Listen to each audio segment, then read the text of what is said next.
মোৰ মৰমৰ মা ভনী আৰু ভাই বন্ধুসকল, আসসালামু আলাইকুম। মই সাক্ষী দিওঁ যে আল্লাহৰ বাহিৰে আন কোনো মাবুদ নাই।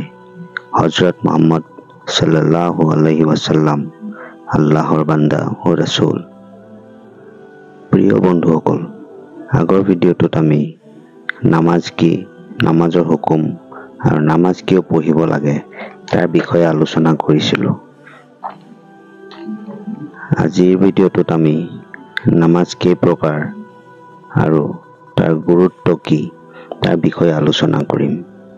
গতিকে ভিডিঅ'টো কোনো ধৰণৰ স্কিপ নকৰাকৈ শেষ পৰ্যন্ত চাব বুলি আশা কৰিলোঁ। নামাজৰ গুৰুত্ব হিচাপে ই 6 প্ৰকাৰ, যেনে 1. ফৰজে আইন, 5 ওয়াক্তৰ নামাজ, জুম্মাৰ নামাজ। এই নামাজ সকলোৰে ওপৰত বাধ্যতামূলক। ইয়াক ত্যাগ কৰিলে কবিৰা গুনাহ হ'ব, অস্বীকাৰ কৰিলে কুফৰি হ'ব। 2. ফৰজে কিফায়া, জানাজা নামাজ। এই নামাজ বাধ্যতামূলক। সমাজৰ 2-4 জনে পঢ়িলেও সকলোৰে বাবে আদায় হ'ব। কোনোৱে নপঢ়িলে সমাজৰ সকলোৱে গুনাহগাৰ হ'ব। 3. ৱাজিব, বিতিৰ আৰু 2 ঈদৰ নামাজ। এই নামাজ অপৰিহাৰ্য। ইয়াক ত্যাগ কৰিলেও কবিৰা গুনাহ হ'ব, অস্বীকাৰ কৰিলে মাসিক হ'ব। 4. সুন্নতে মুআক্কাদা, ফজৰৰ 2 ৰাকাত, জোহৰৰ ফৰজৰ আগৰ 4 আৰু পিছৰ 2 ৰাকাত, মাগৰিবৰ ফৰজৰ পিছৰ 2 ৰাকাত, ইশাৰ ফৰজৰ পিছৰ 2 ৰাকাত, জুম্মাৰ ফৰজৰ আগৰ 4 ৰাকাত, কাবলাল জুম্মা আৰু ফৰজৰ পিছৰ 4 ৰাকাত, বাদল জুম্মা আৰু ৰমজানৰ তাৰাবি নামাজ। এইবোৰ নামাজো জৰুৰী, নপঢ়িলে গুনাহ হ'ব। 5. সুন্নতে গাইৰ মুআক্কাদা, আসৰৰ ফৰজৰ আগৰ 4 ৰাকাত, ইশাৰ ফৰজৰ আগৰ 4 ৰাকাত, জুম্মাৰ ফৰজৰ আগৰ প্ৰথম 2 ৰাকাত, তাহিয়াতুল ওযু 2 ৰাকাত, দখলুল মছজিদ ফৰজ আৰু বাদল জুম্মাৰ পিছৰ 2 ৰাকাত, সুন্নতুল ওয়াক্ত।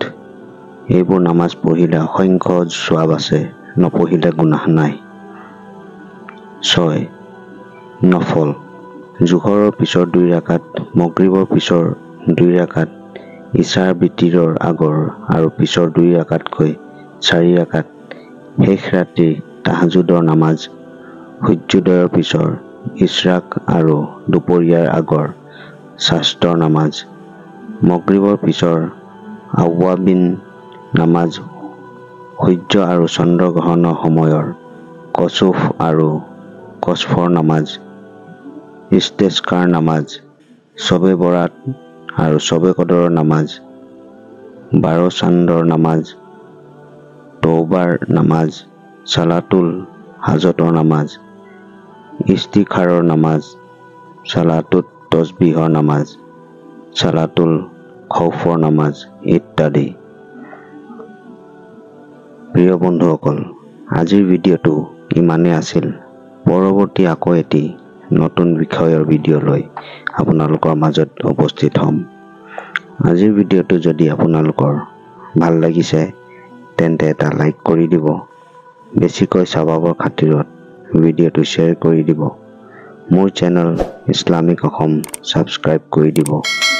লগতে কাষত থকা বেল আইকনটো টিপি দিব, যাতে মই যেতিয়াই নতুন ভিডিঅ' আপলোড কৰিম তাৰ নটিফিকেশ্যন সকলোতকৈ আগত আপুনি পায়।